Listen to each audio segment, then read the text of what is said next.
So we have about 60 to 80,000 thoughts a day. 80% of those thoughts are negative, and about 95% of those thoughts are the same thoughts that you thought the day before.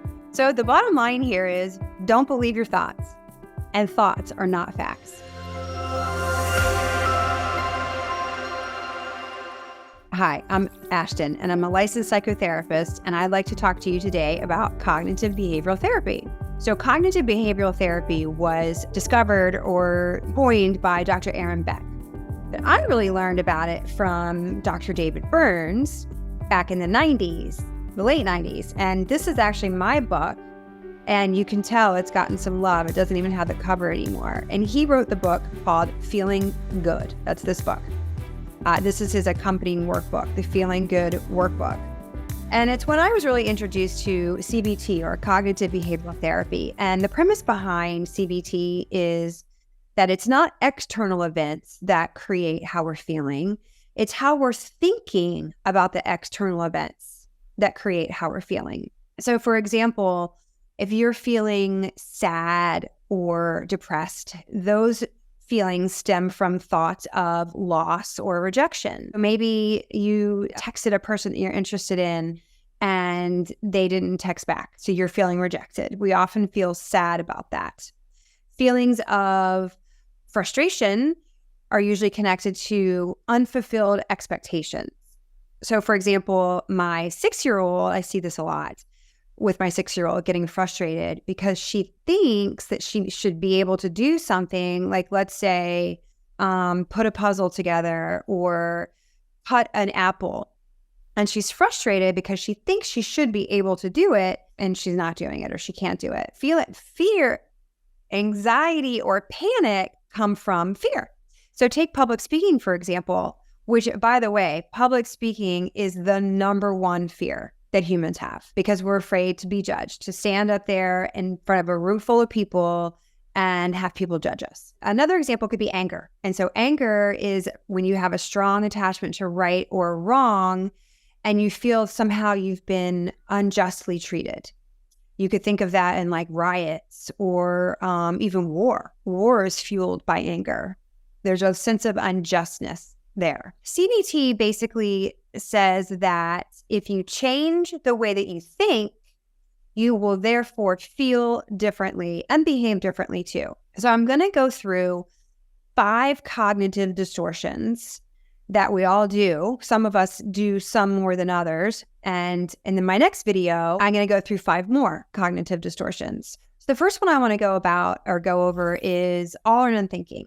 You could also call that black or white thinking. So an example could be, let's say you're trying to eat healthy and that's your new pattern that you've decided that you're going to do. And you go out for ice cream after dinner. And then you say, well, there goes my healthy eating because I had ice cream this one time. So with all or none thinking, we tend to think in terms of black or white, all or none. I like to say that people that have the all or none thinking or black or white really struggle with getting in the gray zone. Or that would be black or white would be number 1 and number 10. That would be all or none, number 1 or number 10. And so really to get familiar with numbers like 4, 5, 6, 7. Perfectionists tend to have black or white thinking. It's like if something falls short of perfection, then it's all ruined. And we know that highly sensitive people tend to be perfectionists. So we can struggle with this one.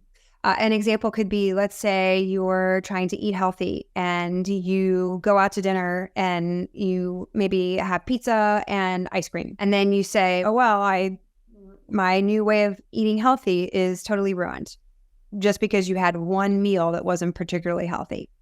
So that's black or white thinking or all or none thinking. Next one I want to talk about is called overgeneralization. That you can spot that one when you use or you hear someone use the words always and never. What we do in overgeneralization is we can take one particular event and we turn it into a series of negative patterns. So for example, let's say I interview for a job and I don't get the job. Then so if I were overgeneralizing, I would take that one event of not getting the job and I would overgeneralize it to my entire career history. And I would say, yep, I never get the job.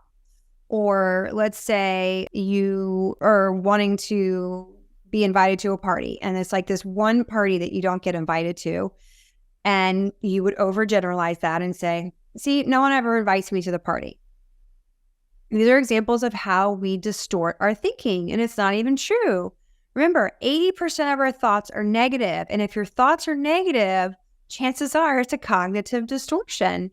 It's a distorted thought. So the next one I want to go over is the mental filter. And that is when we take like one piece of something that's going on and we focus on that and we discount all the rest. So a great example, since I'm making a YouTube video, could be, let's say I have 100 comments in the comment section and 99 of those comments are positive and I get one negative comment. That would be an example. And I just focus on that one negative comment. That would be an example of mental filter. So speaking of comments, I'd love to hear comments in the comment section. I'd love to hear what you think about CBT and where you can see yourself in any of these cognitive distortions. So the first two are black or white thinking, overgeneralization, mental filter. The fourth one I want to talk to you about today is discounting the positive. And that's when we actually do have something positive happen. Like, let's say I did get that job. Referring back to the same example, I might say, well, I just got lucky, instead of like really owning like, yeah, I worked hard for that. And I really interviewed well. You would just discount yourself and say, yeah, well, I must have been a lucky day or something. And the last one I want to go over today is jumping to conclusions. And another way you could think about that is making assumptions. And I love the book, The 4 Agreements by Don Miguel Ruiz. And it was actually one of his 4 agreements, don't make assumptions. That one basically is when we assume or we jump to a conclusion that we know what somebody else is thinking. Like, go back to the party one. I didn't get invited to the party because I didn't say hi to them the other day at the grocery store. Right? Like you have absolutely no idea what anybody else is thinking unless you actually ask them. And we do that a lot. Mind reading, making assumptions. We think we know what's going on with another person and we don't. We really don't. Even if it's somebody that you know closely. Actually, if it is somebody that you're close with, we have more of an opportunity, or we often will make assumptions more with people that we're close with because they can be our biggest triggers. So how does this all apply to HSPs or highly sensitive people? Well, because we have the first D in DOES, Elaine Aron's DOES, the depth of processing, we tend to think and overthink and think. So where I said in the beginning of the video, 60 to 80,000 thoughts, we're definitely more on the 80,000 to even higher. So when you have that many thoughts and 80% of them are negative, whoo!